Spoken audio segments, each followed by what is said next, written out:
Frank was 69 when he started dreading bedtime, not because he could not fall asleep. That part was easy. He would get into bed, close his eyes, and drift off within minutes.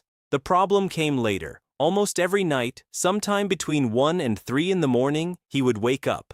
Not because of a noise, not because of pain, not because of a nightmare. He would simply be awake. His legs felt heavy. His body felt unsettled. His mind was tired, but sleep would not come back easily.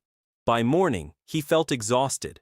And what frustrated him most was that nobody could explain why it kept happening. If that sounds familiar, you are not alone.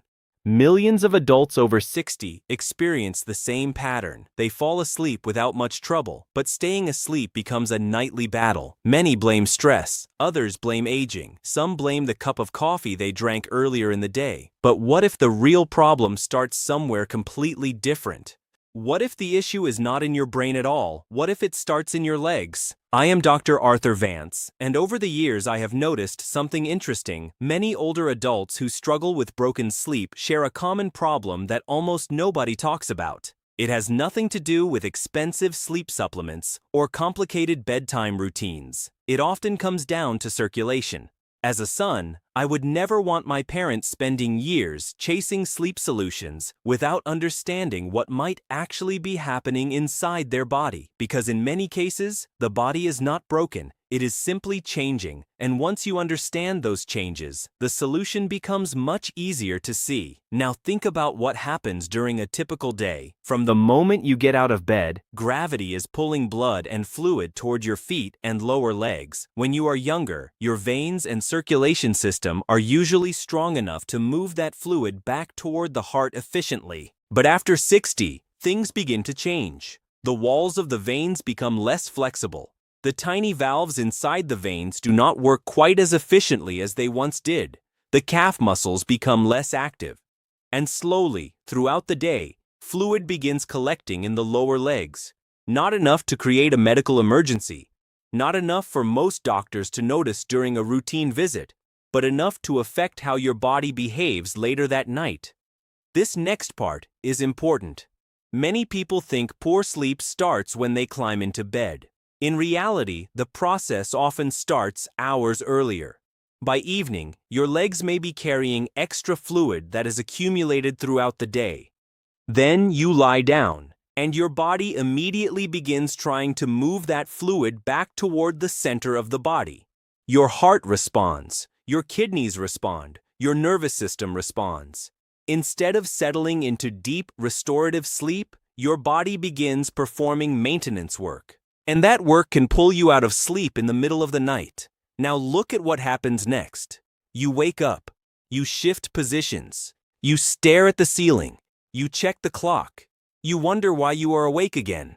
The next morning you assume you have a sleep problem. But what if it is actually a circulation problem wearing a sleep mask? This is where things get interesting. Because there is a very simple technique that may help many older adults address this issue before they even get into bed. It takes only a few minutes. It requires no equipment. It costs nothing. And it works with the body's natural circulation system. The technique is simple. Elevating your legs before bedtime. Not all night, not for an hour, just a few minutes. Think of it this way. Your veins have been fighting gravity all day. When you elevate your legs above the level of your heart, gravity suddenly becomes your helper instead of your enemy. The fluid that has been collecting in your calves and ankles can begin moving back toward the center of your body before you go to sleep. That means less work for your circulation system later in the night, and for many people, that can mean fewer sleep interruptions. I remember speaking with a gentleman named Frank. He had spent years trying different sleep remedies, new pillows, new mattresses, sleep supplements, earlier bedtimes, later bedtimes. Nothing seemed to make a lasting difference.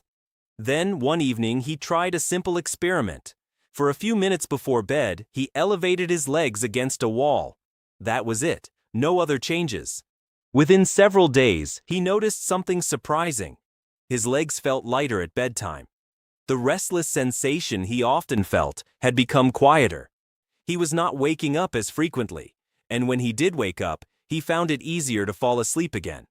Now let me explain exactly how this position works. Find a clear wall near your bed. Sit with one side of your body next to the wall. Carefully swing your legs upward so they rest against the wall while your back lies comfortably on the floor or bed. Your legs do not need to be perfectly straight. A slight bend in the knees is completely fine. The goal is simply to have your legs elevated above the level of your heart. Then relax. Stay there for about 3 minutes. That is all. While you are resting in that position, gravity helps move pooled blood and fluid away from the lower legs. Circulation becomes more efficient. Venous return improves. The heart receives blood more easily, and the nervous system often interprets this as a signal that the body is safe to relax. For many older adults, this can help create a smoother transition into sleep. Now, this next point is important. Do not expect miracles after one night. The body loves consistency. What matters is repetition. Small actions repeated daily create bigger results than dramatic actions done once. Many people notice subtle improvements during the first few nights. The legs feel less heavy. The body feels calmer at bedtime. The urge to move around constantly becomes less intense. After a week or two, some people report waking up less often during the night. Others notice that when they do wake up, they return to sleep more easily. And perhaps the biggest difference of all appears in the morning. They wake up feeling like they actually slept. That feeling is easy to forget when poor sleep has become your normal. Now, before we continue, I want you to think about your own sleep. What time do you usually wake up during the night? Is it 1 in the morning, 2, 3? Many people are surprised by how predictable their wake-up times become. And that pattern often tells us that something physical is happening inside the body, rather than simply random insomnia. Now let's talk about why deep sleep matters so much after 60. Deep sleep is when much of the body's repair work happens. The brain clears waste. The immune system performs maintenance. Muscles recover. Hormones regulate themselves. Memory processes important information from the day. When deep sleep becomes fragmented, the effects can show up everywhere. Energy drops. Balance suffers. Memory feels less sharp. Recovery becomes slower. And many people begin feeling older than they actually are. That is why improving sleep is not just about feeling rested. It is about protecting independence. It is about maintaining mobility. It is about preserving quality of life. And it is about having the energy to enjoy time with your grandchildren, your family, and the activities you love. Now I want to be clear. This simple technique is not a cure for every sleep problem. If you have serious medical conditions, circulation disorders, blood clots, heart failure, glaucoma, or other health concerns, speak with your doctor before trying new routines.